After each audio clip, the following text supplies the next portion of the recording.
Rajya Sabha MP Sanajaoba has urged the people of Manipur to seek ways to foster peace and unity among all communities residing in the state.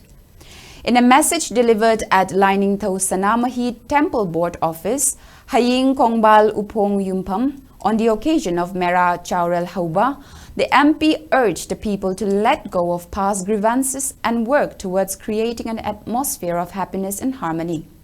Addressing the significance of the Mera month, Sanajaoba emphasized that it is a time when the hills and the valley communities traditionally come together to share meals, discuss common concerns, and reinforce their collective resolve to protect the state. He appealed to the people to pray for peace and reconciliation during this important month. Meanwhile, Maring, Chote, and Kabui communities participated in the Mera Chaurel Hauba ritual held today.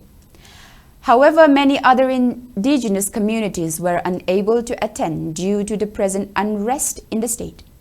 Member Secretary of Lainingtho Sanamahi Temple Board, Maisnam Shivadatta Luang, also appealed to all indigenous groups to take part in the upcoming events.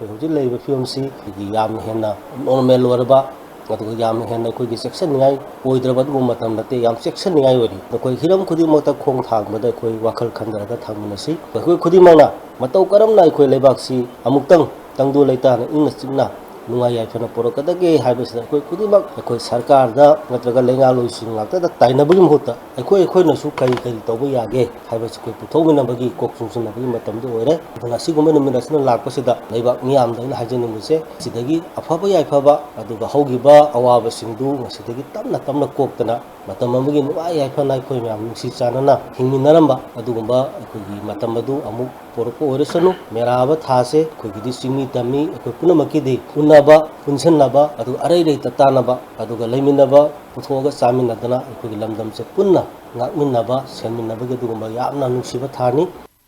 Horangagi Weba, Sanabi lining Nazi, Nana Samin Nariba, Adugumba, Apun Bagi Weba, Ako Yellow Furuki, lining Kongsat Nama, Hana, Akogi, lining Kongsat Haidana, Samsam Salamase, Madunataba, Ko Singtam, Puna Leminariba, Ko Yellow Furupsigi Weba, Tuan Masakama Tarantan, Weba Masakama, Akoin Utsegi and Kalaga, Haidiba, Nasi Kongsat, Horantom Zabani, Adubiyam Kahan, Pung Pavadi, Okide, and Loze, Adubu, Lakpiri Mayam Duna, Akoi Tawayana, no Maraktuda, Sapi Buduna. Amukayana, Koi, Taibum Shembiriba, Line to Sanami, Malayan Shidavina, Apian Boy, Sunu Havadama, Tanzani. Music Satariba, Kogi, Magai Degi, Tankan character, Koi Lanbunga Moina, Saitingsi, Kogi, Yellow Fruit, Wizariba, Koi, Toina Pangibase, make up Tominava, Luna Sigumban, Michida, Koisi, Punna, Koi Apun Magi, Pangalama, Sagamina Vadu, Matotai, Patavado, Apavado, Apun Magi Pangalama, Sagapanga Mise, Magi Horapagi, Lining, Not Mayamdo, not Saminava, Adugumba, Koi Frutuna, Nasidi, Ekoi, Mapum. Mana toge kan mathabok sinda loina mak phobado oiro phatabado oiro mai pa leibase singmo mayam si mirai ki bedagini